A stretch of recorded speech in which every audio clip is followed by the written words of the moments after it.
Walk me through what you know about Aaron Rodgers, one of the more fascinating parts of your column that came out on Monday Morning Quarterback was the timeline you have for Rodgers. And what do you know? What can you tell us? What do you got for me on this front here? Yeah, I still think communication is the issue here. And I think this goes back to the communication before the 2020 draft. And I think if the Packers had called Aaron a week ahead of time or 5 days ahead of time or even 2 days ahead of time and said, hey, look, heads up, we really like the Utah State quarterback. Are we going to take him? I don't know, but we just want to put this on your radar. I think the tone and tenor of this whole thing would be a lot different than it has wound up being because it caught Aaron off guard and because they called him the night of the draft and told him then. And so, I really think communication has been at the heart of the problem all along. And, I think rather than sitting down and having a summit over, this is how we want to approach the off season, this is what we're going to do. And I'm not advocating for a quarterback to run a team. The general managers, head coaches are more qualified to do that than quarterbacks. But I think just an acknowledgement of who he is for the franchise and bringing him in and saying, listen, X, Y, and Z, here's the plan, just so you know.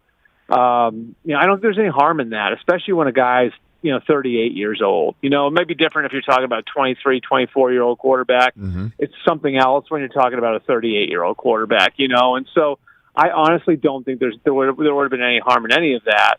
So that's the first piece of it, the communication piece. And then I think the second piece is pretty simple. I think Aaron looked around and, after losing that championship game, he looks at the other three quarterbacks, sees how aggressive the Chiefs have been around Mahomes, sees how aggressive the Bills have been around Allen. Most of all, sees the way that the Bucs have built around Brady and says, he's saying, I really want that. And I think it's had an effect on a lot of quarterbacks, to be honest with you, Rich. Yes. It's not just that Brady did it and went to Tampa and they built aggressively. It's that it worked. And so, I think your Aaron Rodgers and your Russell Wilsons of the world are now looking around and saying, that's what I'm up against, And I think that's why you've sort of seen wandering eyes from so many quarterbacks this offseason. And so I think you add the communication piece to it, to the whole team-building aspect and being aggressive and mortgaging contracts and doing what you can to win right now. I think you add those two things together, and I think you get to where the discontent is. And I think if they're going to fix it, the communication is going to be key over the next 8 weeks. I don't think the minicamp's a big deal. I think where the rubber meets the road really is the start of training camp. No doubt. I agree with you there, Albert. So what is the issue? I mean, we had Peter King on yesterday. You succeeded him in the MMQB, and he says it's not about the contract. It's about something else. Devontae Adams, who succeeded you on the radio show, TV show known as The Herd with Colin Cowherd yesterday, saying that there's some things that he's been wanting from the front office or something along those lines. What is it? What is the it here that's at play? Best you can tell. I think it's being all in to win right now. And I think it's sort of the same thing, in a certain way that Favre ran into in 2006, 2007, 2008, where the Packers have done things away. I mean, really going back to the beginning of Ron Wolf. So we're talking about 1991. And to their credit, it's worked for them. They've been a consistent contender for, 30 years doing it this way. And I think, you look at it and it works, and that's fine for most players.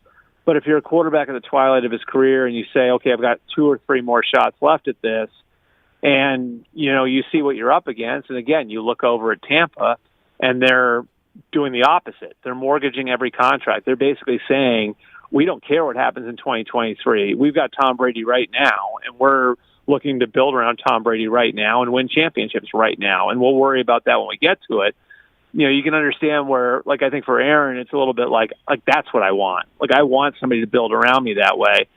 And I'll give you this little kind of nugget here. Go for it. There's a trigger in his contract. They don't have to ask permission. They can just do it. All they have to do is pull the trigger, and they can turn basically $13 million of his base salary into a signing bonus. That would save them $9 million off the cap. They can do that today if they want. They could have done that 3 months ago. They never did it, Rich. And the fact that that didn't happen, I think is a kind of an interesting detail in this whole thing, because that's exactly how the Bucs have made this work in building around Brady. They've continued to mortgage contracts. How much have you heard from Tampa about dummy years, right? And pushing money forward. And like, I think the Packers, again, like, it's hard to criticize a team building philosophy because it's worked for 30 years.